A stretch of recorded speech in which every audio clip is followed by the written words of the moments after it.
Hi friends, ఎలా ఉన్నారు? నేను మీ దత్తు సార్. ఈరోజు మన వీడియోలో నేడు ప్రధాన దినపత్రికల్లో వచ్చినటువంటి విద్యా ఉద్యోగ వార్తల గురించి తెలుసుకునే ప్రయత్నం చేద్దాం. ఎందుకంటే ముఖ్యంగా ఈరోజు టీఎస్పీఎస్సీ అప్డేట్స్ ఉన్నాయి, డిఎస్సి అప్డేట్స్ ఉన్నాయి. వీటి గురించి మరి ఎలాంటి వార్తలు రాశాయి పత్రికలు అనేది ఈ వీడియోలో చూద్దాం.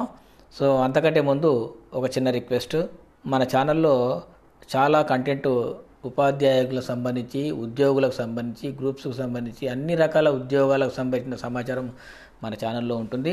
సో సుమారు 800లకు పైగా వీడియోలు అప్లోడ్ చేయడం జరిగింది. 32,000కు పైగా సబ్స్క్రైబర్స్ వచ్చారు. ఇదంతా మీ చలవే. సో మీ సపోర్ట్ వల్లే నేను ఇంతవరకు రాగలిగాను. సో ఇంకా చాలామంది వీడియో చూస్తున్నారు కానీ సబ్స్క్రైబ్ చేసుకోవట్లేదు. సో సబ్స్క్రైబ్ చేసుకునే ఫ్రెండ్స్ నాకు కొంచెం సపోర్ట్ చేయండి. నేను కోరుకునేదల్లా ఒకటే. సో మీరు ఒక చిన్న సబ్స్క్రైబ్ చేసుకొని మరి బెల్ ఐకాన్ యాక్టివేట్ చేసుకోండి. సో దాంతోపాటు ఇంకో విషయం ఏంటంటే డిఎస్సి ఆన్లైన్ టెస్టులు అందుబాటులో ఉన్నాయి. మన ఛానల్లో DSC school assistant Telugu, school assistant social, SGT వీటికి సంబంధించినటువంటి ఆన్లైన్ టెస్టులు మరి మొన్న రీసెంట్గానే స్టార్ట్ కావడం జరిగింది. ఎవరైనా మీరు ఎగ్జామ్స్ రాయాలనుకుంటే, మీరు చదువుకున్నది వేరు, ప్రిపేర్ అయింది వేరు, ప్రాక్టీస్ చేసింది వేరు. సో చదువుకుంటూ ప్రాక్టీస్ చేసుకుంటూ ఉంటే మన అభ్యాసం ఇంకా మెరుగుపడుతుంది. సో ఈ స్క్రీన్పై కనిపిస్తున్న నెంబర్కు మీరు వాట్సాప్లో హాయ్ అని మెసేజ్ పెట్టండి. సో తద్వారా మీరు ఆన్లైన్ ఎగ్జామ్స్ రాసుకునే వాళ్లకు తదుపరి వివరాలు తెలియజేస్తాము. సో ఇక వార్తల్లోకి వచ్చినట్లయితే, టీఎస్పీఎస్సీ చైర్మన్ సభ్యుల నియామకానికి దరఖాస్తుల ఆహ్వానం. 18వ తేదీ వరకు గడువు. వాటిని పరిశీలించి పేర్లను ప్రతిపాదించనున్న సెర్చ్ కమిటీ అని చెప్పేసి ఒక వార్త వచ్చింది ఈనాడులో. సో టీఎస్పీఎస్సీకి ఇక నుంచి మొదలైనట్లే ఇక మొదటి అంకం ప్రారంభమైంది. సో ముఖ్యంగా టీఎస్పీఎస్సీలో మరి ఉద్యోగాలు ఖాళీ ఉన్నాయి కదా. సో టీఎస్పీఎస్సీ ఉద్యోగాలు నిండితేనే రాష్ట్రంలో ఉన్నటువంటి అన్ని శాఖల్లో ఉన్నటువంటి ఇతర ఉద్యోగాలు నింపడానికి, నోటిఫికేషన్లు ఇవ్వడానికి అవకాశం ఉంటుంది. కాబట్టి ముందు టీఎస్పీఎస్సీలోనే ఉద్యోగాలు లేవు ఇంతకుముందు. సో ఆ పరిస్థితి రావద్దని చెప్పేసి ప్రభుత్వము మరి ఈ నిర్ణయం తీసుకుని నోటిఫికేషన్ కూడా ఆల్రెడీ రిలీజ్ అయింది. సో మొత్తం మీద ఈ నెల జనవరి 18 వరకు గడువు ఉన్నది. సో ఆ పేర్లు పరిశీలించి మరి అర్హత కల వారికి మరి టీఎస్పీఎస్సీకి మరి అర్హులైనటువంటి అభ్యర్థులను తీసుకొని నియమించడం జరుగుతుంది సభ్యులందరినీ. ఇక తర్వాత టీఎస్పీఎస్సీ చైర్మన్ సభ్యుల నియామకానికి దరఖాస్తులు ఆహ్వానం అని చెప్పేసి ఒక వార్త వచ్చింది. సో 6 సంవత్సరాలు ఉండాలి, లేదంటే 62 సంవత్సరాలు వచ్చి ఉండాలి. సో ఇలాంటి వాళ్ళకి అవకాశం, చాలా డేర్ ఉన్న వాళ్ళు మాత్రమే దీనికి అప్లై చేస్తారు. సో అంత ఈజీ అయితే కాదు. ఎందుకంటే ఒకవేళ ఏదైనా తేడా వస్తే నిరుద్యోగుల నుంచి లేనిపోని శాపనార్థాలు ఎందుకులే అని చెప్పేసి కొంతమంది, ఈ రిటైర్ అయ్యే వయసులో ఈ వయసులో అవన్నీ విమర్శలు ఎందుకు అని చెప్పేసి కొంతమంది అంటున్నారు. సో టీఎస్పీఎస్సీ చైర్మన్ మెంబర్ల నియామకానికి నోటిఫికేషన్, దరఖాస్తులకు రాష్ట్ర ప్రభుత్వం ఆహ్వానం. ఈ నెల 18 వరకు అప్లికేషన్ ఛాన్స్ అని చెప్పేసి మరో వార్త వచ్చింది. టీఎస్పీఎస్సీ చైర్మన్ మెంబర్ల నియామకానికి నోటిఫికేషన్ అని చెప్పేసి ఇలా వార్త వచ్చింది. మనము ఇవి రూల్స్ అని చెప్పేసి 11 మందితో కమిషన్ ఉంటుంది. ఇందులో చైర్మన్ ఉంటాడు, ఇక 10 మంది ఇతర సభ్యులు ఉంటారు. సభ్యుల్లో సగం మంది రాష్ట్ర ప్రభుత్వం లేదా కేంద్ర ప్రభుత్వంలో కనీసం 10 ఏళ్ళు పనిచేసి ఉండాలా. మిగిలిన సభ్యులు academic, management, law, science and technology, social, humanities ఇలాంటి బ్యాక్గ్రౌండ్ ఉన్నటువంటి వాళ్ళు ఛాన్స్ ఉంటుంది. సో చైర్మన్ కమిషన్గా 6 ఏళ్ళు పదవి ఉంటుంది, 62 ఏళ్ళ వరకు వయసు ఉంటుంది. సో ఈ రెంట్లో ఏది ముందైతే అది ఉంటుంది అనమాట. సో ఇట్లా ఉంటుంది పరిస్థితి. ఇక నెక్స్ట్ వచ్చినట్టు మన టీఎస్పీఎస్సీకి నోటిఫికేషన్ 18లోగా చైర్మన్ సభ్యుల నియామకానికి దరఖాస్తులు. మరో సభ్యురాలు సుమిత్రా ఆనంద్ రాజీనామా అని చెప్పేసి మరో వార్త వచ్చింది. ఇక తర్వాత టీఎస్పీఎస్సీకి నోటిఫికేషన్ అని చెప్పి మరో వార్త. టీఎస్పీఎస్సీ బోర్డుకు వేలాయే కమిషన్ చైర్మన్ సభ్యుల ఖాళీల భర్తీకి నోటిఫికేషన్. పాతవారి రాజీనామాలు గవర్నర్ ఆమోదించిన 2వ రోజే జారీ. దరఖాస్తులకు 6 రోజులే సమయం. ఈ నెల 18 తుది గడువు. వెంటనే పరిశీలన.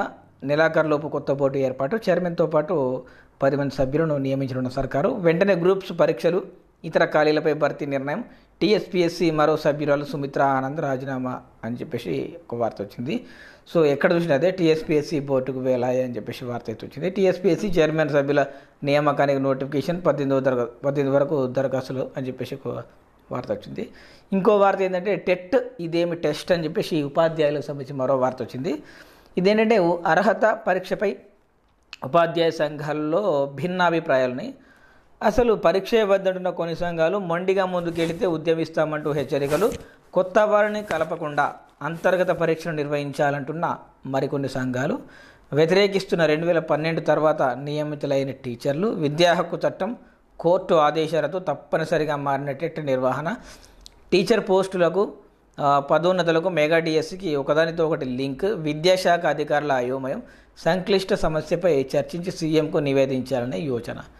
ఏం లేదు ఫ్రెండ్స్, మరి 2012 తర్వాత మరి టెట్ పాస్ అయ్యి ఉద్యోగానికి వచ్చినటువంటి అభ్యర్థులందరూ ఏమంటున్నారు, టెట్ పాస్ అయిన వాళ్ళకే ప్రమోషన్ ఇవ్వాలంటున్నారు.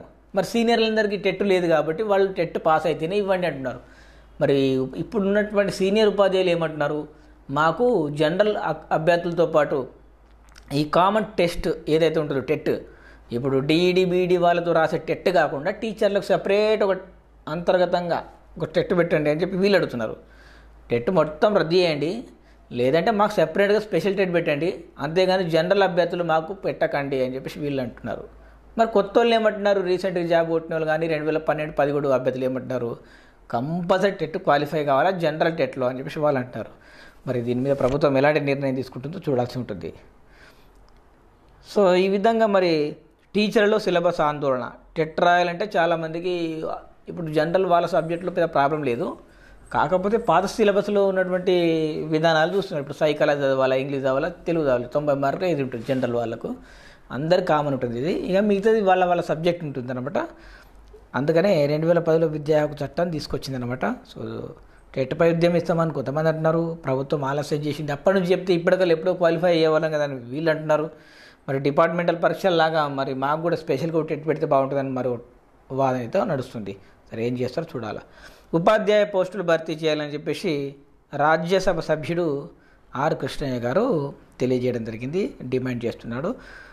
తెలంగాణలో ప్రభుత్వ ఎయిడెడ్ పాఠశాలల్లో ఖాళీగా ఉన్న ప్రభుత్వ పోస్టును తక్షణమే భర్తీ చేయాలని వైఎస్ఆర్ కాంగ్రెస్ పార్టీ రాజ్యసభ సభ్యుడు ఆర్ కృష్ణయ్య ప్రభుత్వాన్ని కోరాడు. శుక్రవారం రవీంద్ర భారతిలో బీసీ సంఘాల విద్యార్థి సంఘాల ఆధ్వర్యంలో సావిత్రిబాయి పూలే 193వ జయంతి వేడుకలు ఘనంగా నిర్వహించారు. ఈ సందర్భంగా పలువురు మహిళా ఉపాధ్యాయులకు ఉత్తమ ఉపాధ్యాయ పురస్కారాలను ప్రదానం చేశారు. అనంతరం కృష్ణయ్య మాట్లాడుతూ సీఎం రేవంత్ రెడ్డి మెగా డిఎస్సిని ప్రకటించడంపై హర్షం వ్యక్తం చేశారు. రాష్ట్ర వ్యాప్తంగా 25,000 ఉపాధ్యాయ పోస్టులు, 16,000 విద్యా వాలంటీర్లు, 10,000 సెకండరీ గ్రేడ్ ఉపాధ్యాయ పోస్టులు ఖాళీగా ఉన్నాయన్నారు. ఈ కార్యక్రమంలో బీసీ సంక్షేమం సంఘం జాతీయ కన్వీనర్ గుజ్జ కృష్ణ, నిరుద్యోగ సంఘం జేఏసీ చైర్మన్ నీల వెంకటేశం, బీసీ విద్యార్థి సంఘం రాష్ట్ర కన్వీనర్ లింగయ్య యాదవ్, బి అశోక్ ఇట్లాంటి వాళ్ళందరూ పాల్గొన్నారట. సో ఓవరాల్గా వచ్చినట్టుదే డిఎస్సి భర్తీ చేయాలా అని చెప్పేసి వీళ్ళు చెప్తున్నారు. మరి ఏం చేస్తారు చూడాలా. సరే, ఇక ఈ టీఎస్పీఎస్కి సంబంధించిన వార్త వచ్చింది. దాంతోపాటు స్కూళ్ళకు సంబంధించి ఒక వార్త కూడా రావడం జరిగింది నిజామాబాద్ డిస్టిక్ పేపర్లో. అదేంటంటే 24 పంచాయతీల్లో నో స్కూల్స్, అంటే ఒక్క జిల్లాలోనే 24 జిల్లాలు పంచాయతీలలో మరి ఒక్క స్కూల్ కూడా లేదంట, ఉన్న స్కూళ్ళను మూసివేశారంట. సో కాబట్టి ఇందులో 6 స్కూళ్ళు తెరిచే ఛాన్స్ ఉందని చెప్పేసి కామారెడ్డి జిల్లా డిఈఓ మరి రాజు గారు చెప్పడం జరిగింది. సో ఉన్నతాధికారుల ఆదేశాల మేరకు వాళ్ళు అడిగిన ఫార్మేట్లో ఇన్ఫర్మేషన్ పంపించాం. జిల్లాలో 10 పంచాయతీల్లో అసలు స్కూల్స్ లేవు, 3 పంచాయతీలకు కిలోమీటర్ పైగా దూరంలో ఉన్నాయి. ప్రభుత్వం ఆదేశిస్తే వచ్చే విద్యా సంవత్సరం ప్రారంభమయ్యే అవకాశం ఉంది అని చెప్పేసి మరి చెప్పడం జరిగింది. సో ఇట్లా ఇక మనం ఫిబ్రవరి 1కు ఎట్టి పరిస్థితుల్లో మనకు గ్రూప్ 1 నోటిఫికేషన్ ఆశించవచ్చు.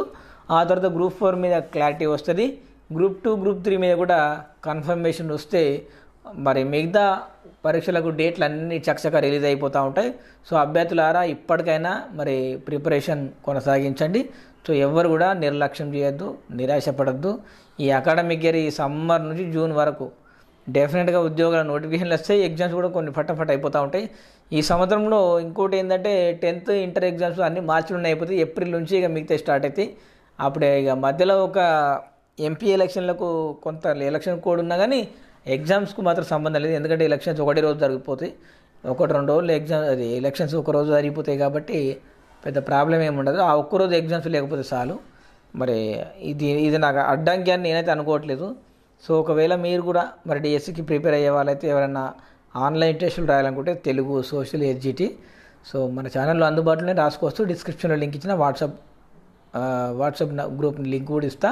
సో లేదంటే ఈ స్క్రీన్ పై కనిపిస్తున్న నెంబర్కి మీరు వాట్సాప్ ద్వారా సంప్రదించండి. సో ఇది ఫ్రెండ్స్ ఇవాళ వీడియో. Thank you.